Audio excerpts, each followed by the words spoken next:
오늘 말씀의 제목은 베드로의 부인입니다. 베드로의 부인. 어떤 사람이 교회를 다니는 신자의 종류를 이렇게 재미있게 구분한 것을 읽은 적이 있습니다.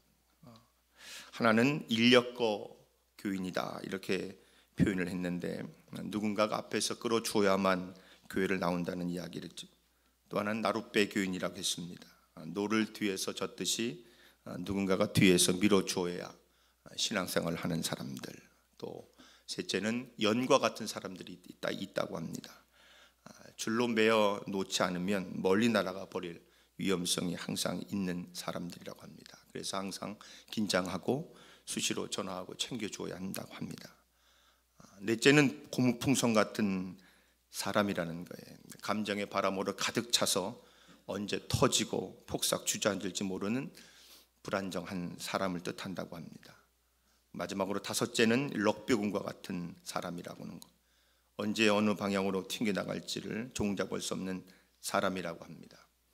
1980년대에 소천하신 빌리 그레함 목사님이 영국을 방문하시면서 아주 중요한 질문을 던집니다.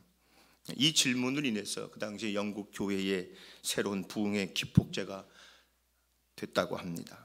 우리가 알듯이 유럽 사람들은 자기 스스로를 그리스도인이라고 여기고 있는데, 그래서 이 빌리 그레함 목사님께서 그들에게 아주 진지한 질문을 했는데, 그 질문은 당신은 어떤 종류의 크리스찬입니까? 라는 질문이었다고 합니다. 아마 이 질문은 오늘 우리에게도 매우 중요한 질문입니다. 우리가 어떤 종류의 성도인가, 어떤 종류의 크리스찬인가. 영국 사람들은 이 크리스찬들을 네 가지로 종류를 분류하겠는데, 하나는 페이퍼 크리스찬이 있다고 합니다. 해가 쨍쨍 쪼이면 터져서 못 나오고 비가 오면은 젖어서 못 나온다고 합니다. 또 하나는 시즌 크리스찬입니다. 1년 중에 절기 때만 나온다고 합니다. 부활절, 추수감사절, 성탄절. 그래서 이 사람들을 네바퀴 교인이라고 명칭하는데, 유아세례 받으러 유모차 타고 나오고, 또 결혼식 하러 웨딩마차를 타고 나오고, 장례식 때는 연구차를 타고 교회에 온다고 합니다. 또 하나는 비트윈 크리스찬이 있다고 합니다. 소위 중간지대에 있는 사람을 뜻하는 거죠. 주일날은 크리스찬이지만 평일은 주님과 관계없이 산다고 하는 비유입니다. 두 주인을 섬기는 사람들이죠. 또 하나는 에브리데이 크리스찬이 있다고 합니다. 구약시대 에녹처럼 언제나 어느 때에서인지 하나님과 늘 동행하는 사람을 뜻합니다. 그런데 요즘 이 중간지대 사람들, 이 비트윈 크리스찬들이 굉장히 많이 있다는 점입니다. 주일의 신앙과 또 평일의 신앙이 전혀 다르다고 하는 것이죠. 이것이 문제라고 하는 것입니다. 오늘 본문에 보니까 이 본문에 등장하는 베드로가 바로 그런 사람입니다.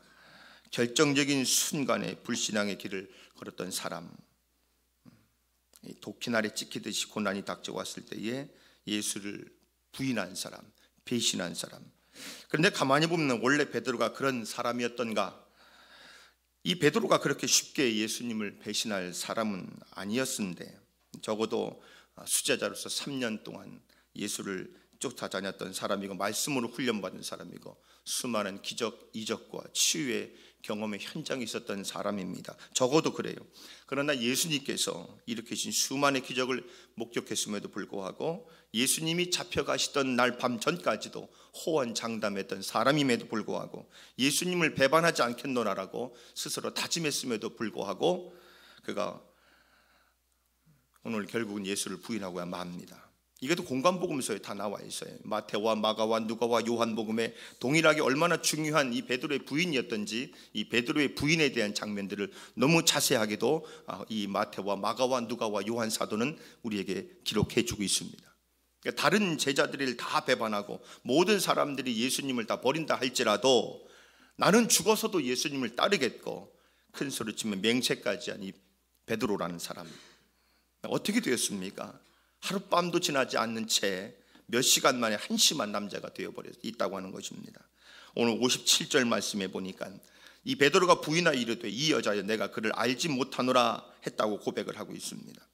결박당한 채 무기력하게 끌려가고는 자기의 선생님 이 예수님을 따라서 지금 대제사장 안나스의 뜰까지 갔는데, 문을 지키는 그 여종이 그에게 너도 예수님의 제자가 아니더냐라고 하는 이 질문 속에서 다른 사람이 다 내가 주님을 버리라 할지라도 나만큼은 결코 주님을 버리지 않겠다라고 맹세하고 그 어떤 사람이 시치미를 떼면서 나는 저 예수의 제자가 아니다라고 아주 간단하게 부인하고야 맙니다.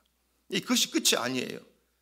예수님께서 안나스의 집에서 다시 대제사장인 이 가야발의 집으로 보내졌을 때 그도 멀찍이 떨어져서 그 결과를 보고자 갔다고 했습니다. 집안에 피워놓고 있는 불을 쬐고 있는데 어떤 사람이 또 그에게 묻습니다. 오늘 58절에 또 묻지요. 너도 그 도당이라 하거늘 베드로가 이르되 이 사람아 나는 아니로라. 안나스의 집문을 지키는 여종이 질문하는 것처럼 이 사람도 똑같이 베드로에게 질문합니다. 이번에도 똑같은 답변을 해요.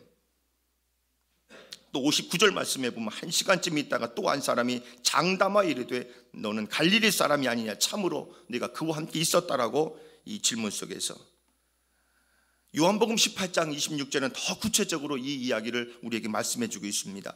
대제사장 중에 중 하나는 베드로의 귀를 베어버리운 사람의 일가라 가로되 내가 그 사람과 함께 동산에 있던 것을 내가 보지 아니하였느냐.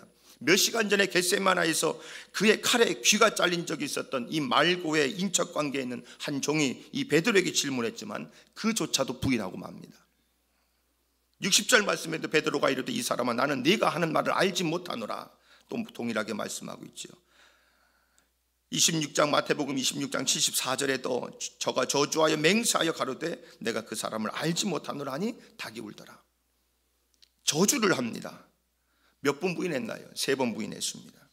그렇게 큰 소리를 쳤던 이 사람이 3년 반 동안 따르던 예수님을 배신한 이 배신자가 됩니다. 여기까지가 오늘 본문을 통해서 나타난 베드로의 실패의 장면입니다. 그런데 베드로의 이 실패의 장면만으로 이야기한다면 우리에게는 아무런 유익이 없는 겁니다. 이 베드로가 실패한 것과 우리가 무슨 상관이 있습니까? 아무 상관이 없어요. 우리는 베드로의 실패 자체만 보지 말고 이 베드로의 실패를 통해서 배울 수 있는 중요한 교훈을 알아야 합니다. 왜냐하면 그가 실패한 것처럼 우리도 언젠가는 실패할 수 있는 가능성이 있기 때문인 거예요. 우리는 베드로를 비난할 수가 없어요.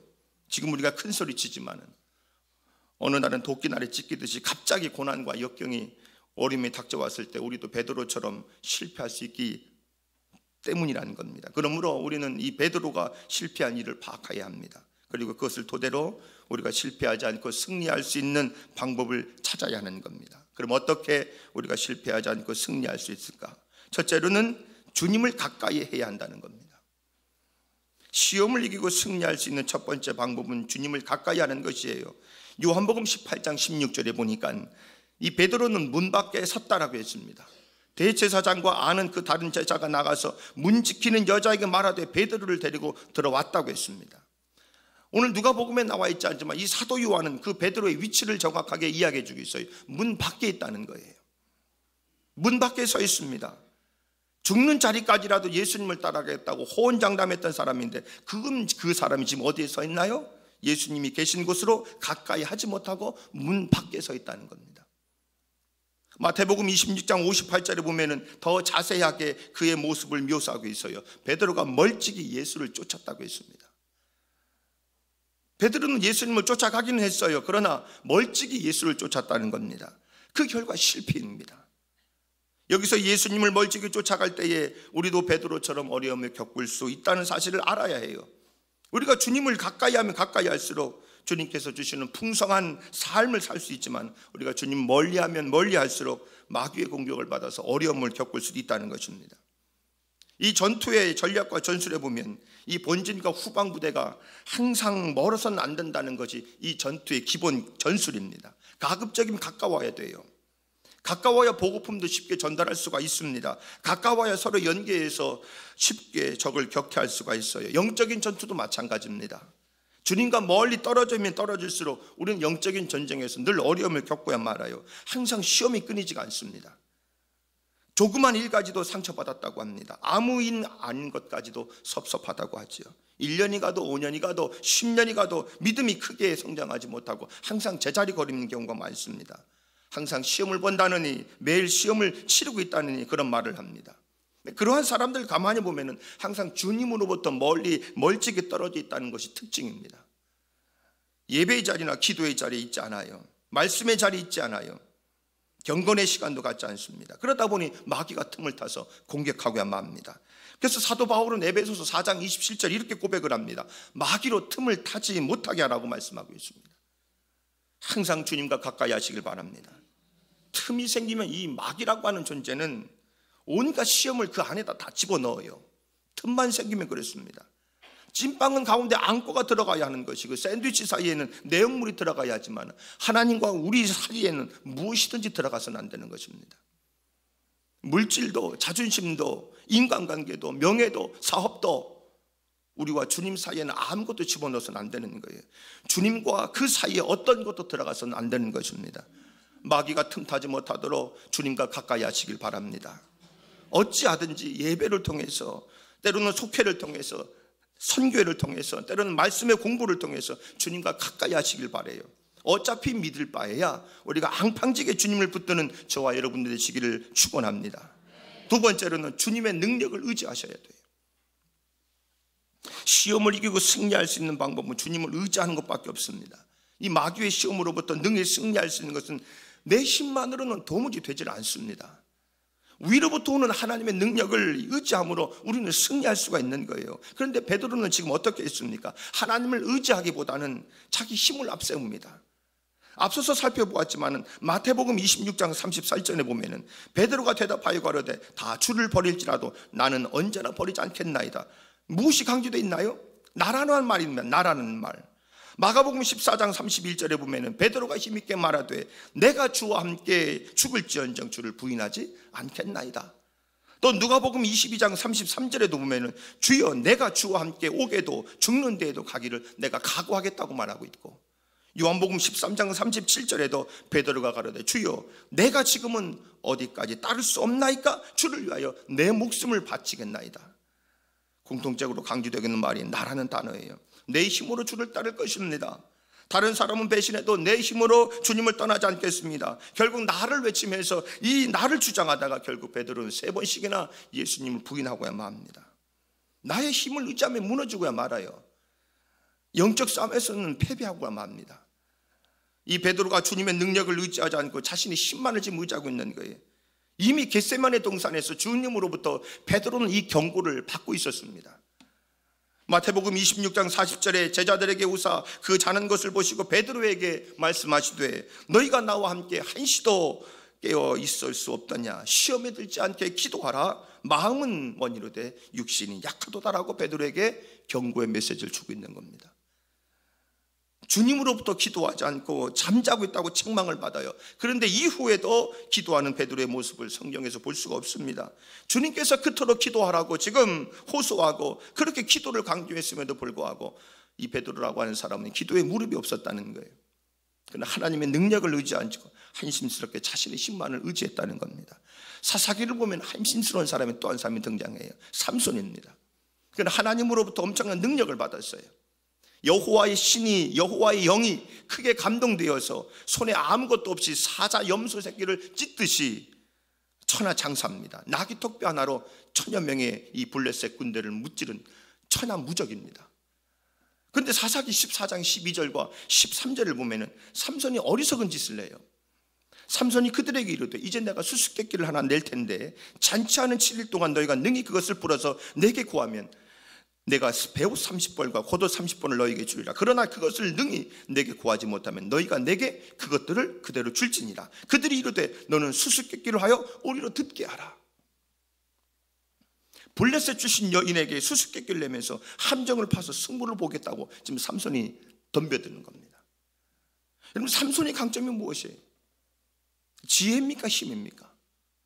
하나님부터 뭘 받았죠? 어느 누구도 감당할 수 있는 힘을 하나님으로부터 공급받지 않았습니까? 그런데 그 사람이 지금 어떻게 하고 있습니까?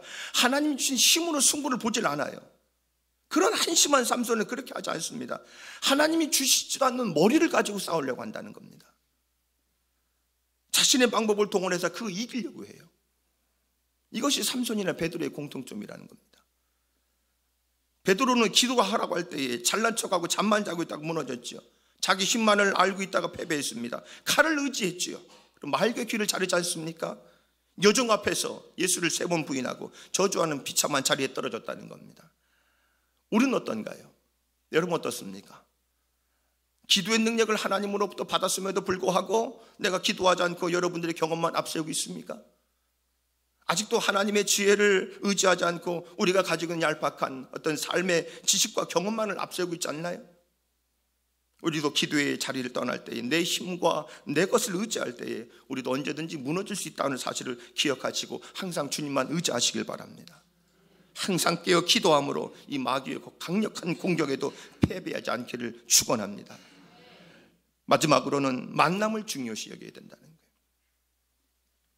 시험을 이기고 승리할 수 있는 또 하나의 방법은 이 만남에 대한 중요성을 가져야 된다는 겁니다. 왜냐하면 사람은 만나는 사람의 영향을 받게 돼 있어요.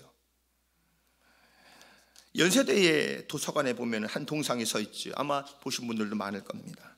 연세대의 정신적인 지주라고 하는 이 백낙준 박사님의 이 동상입니다. 이 백낙준 박사는 그의 아버지에 관한 일화로 참 유명합니다. 아버지가 백사경 씨인데 시각장애인이고 점쟁이였죠. 점 잘 보기로 유명해서 돈을 많이 벌게 되었고, 그러자 백낙준 박사와 어머니를 버려두고 여러 명의 이제 첩을 두고 떵떵거리면서 삽니다. 그런데 어느 날 이 전도자가 나타나서 이 아버지 백사경 씨에게 당신의 영혼과 후손의 미래를 위해서 점치는 생활을 청소하고 예수 믿고 구원받으시오라고 얘기를 해요. 그러니까 백사경 씨가 이 선교사를 아주 호통을 치며 쫓아냅니다. 그러자 이 전도자가 쉬지 않고 계속해서 이렇게 살면 당신 죽어요. 지옥 가는 것은 물론이에요. 자손도 망합니다. 그런데 그 일이 있은 후에 이 백무당이라고 하는 백사경 씨는 밤이면 잠을 자지 못하는 겁니다. 잠만 자려고 하면 그 전도자의 소리가 자꾸 귀에 쟁쟁거린다는 거예요. 자식 멸망받을 짓 그만두고 예수 믿고 전당 가시오. 밤마다 그 목소리가 들리는 거예요. 견딜 수가 없습니다. 결국 그가 교회를 찾아가요. 목사님과 온 교우들은 이 점쟁이 백사경 씨가 교회를 왜 찾아 나왔는지 의아해스러웠어요. 그런데 그가 그 자리에서 회개하고 예수를 믿기로 작정합니다.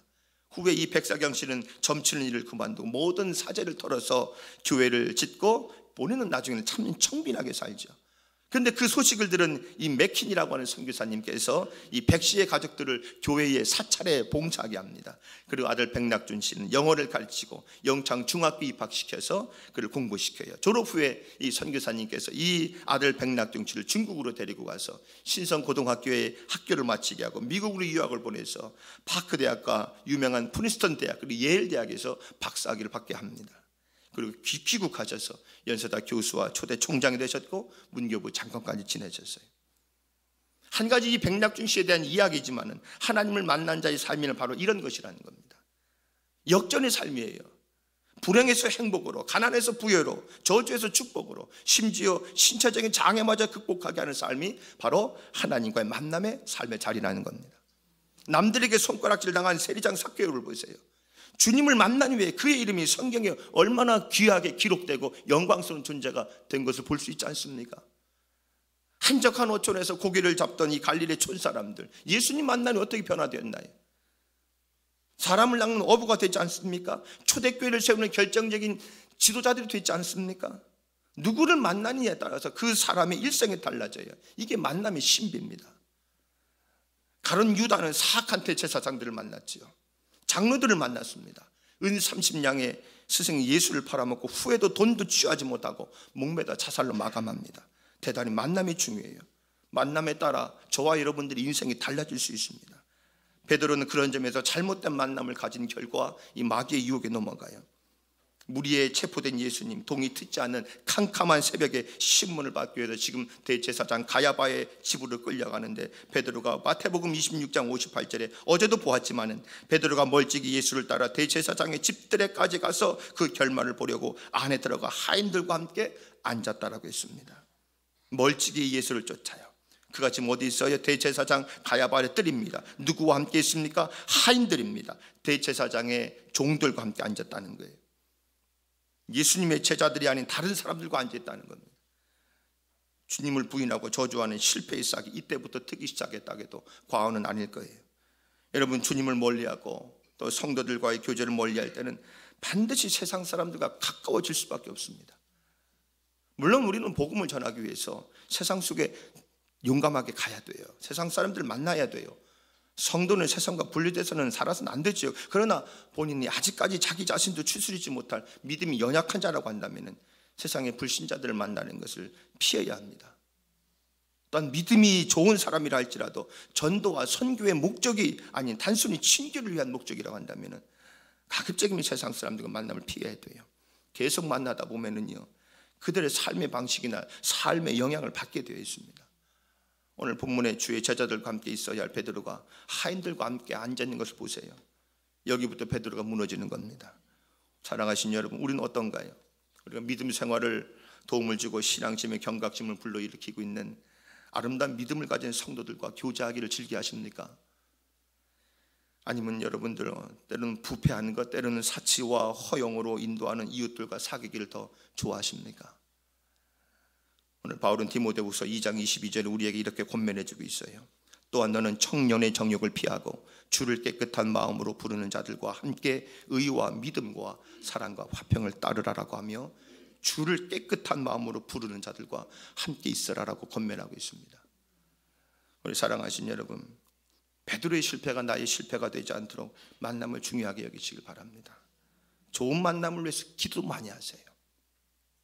여러분들과 여러분들의 남편과 아내와 자녀들의 부모님들과 좋은 친구들의 좋은 만남을 위해서 기도해야 합니다. 인생은 만남에서 결정되는 거예요.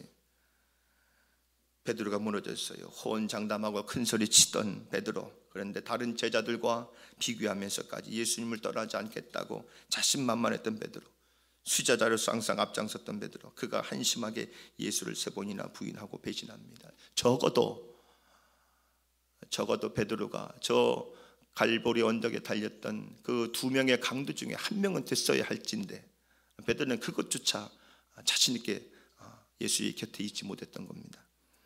고난과 역경과 어려움 속에서 베드로처럼 무너지지 않고 승리할 수 있는 비결을 기억하세요. 자신의 경험과 상식과 지성을 판단하지 마시고 위로부터 오는 하나님의 능력을 의지하시고 베드로의 실패가 나의 실패가 되지 않도록 좋은 만남을 중요시하게 여기시면서 베드로처럼 무너지지 않고 마귀의 시험을 이기고 승리하는 저와 여러분들이 되시는 한 달이 되시길 주님의 이름으로 축원합니다. 선한 목자가 되어주시는 전능하신 아버지 하나님, 오늘도 우리에게 생명 주시니 감사합니다. 오늘 우리를 통해서 영광 받기를 원하시는 하나님, 우리의 삶이 온통 하나님께 성결로 채워지기를 원합니다. 오늘도 가야 할 자리에 가게 하시고 서야 할 자리에 서게 하시고 해야 할 말들만 하게 하여 주시옵소서. 어두운 골짜기에 빠진다 할지라도 빛 대신 예수를 바라보게 하여 주셔서 수렁과 웅덩이에서 우리를 건져주시고 우리의 발걸음을 견고하게 해주시며 우리의 발을 반석 위에 세워주시는 하나님만을 붙잡으며 살아가는 오늘이 되게 하여 주시옵소서. 우리 감독님, 담임 목사님, 이 재단을 이끌어 가실 때에 부족함이 없도록 능력 위에 능력을 덧붙여 주시옵시고, 감독님과 담임 목사님 기도하시는 모든 기도의 제목들, 그리고 아버지 하나님 꿈꾸시는 모든 목회의 선교의 비전들이 주님 안에서 넉넉히 이루어지게 하시고 온전히 하나님께 영광 돌리는 일평생이 되게 하여 주시옵소서. 오늘 교회의 재단 가운데에 특별히 많은 공사가 진행 중에 있습니다. 우리 광림수도원 사회태성전 리모델링이 진행 중에 있습니다. 또 교회 곳곳에 많은 곳에 공사가 있습니다. 하나님, 봉헌되어지고 모든 공사가 마무리될 때까지 마음이 분주해지지 않도록 하여 주옵시고 안전사고 나지 않도록 하여 주옵시고 다음 세대를 위하여 꿈꾸며 기도하며 헌신하며 준비하는 모든 건축의 리모델링의 공사의 과정이 되게 하여 주시옵소서. 오늘도 귀한 예물 드린 손길들이 있습니다. 1,000번제와 10의 1조와 감사의 예물 드린 자가 있사오니 저들이 인생에 누르고 흔들어 넘치는 복으로 갚아 주옵시고 10의 1조가 메마르지 않게 하시고 감사의 조건과 은혜들이 떠나지 않는 일생이 되게 하여 주시옵소서. 예수님의 이름으로 감사하며 기도하옵나이다. 아멘.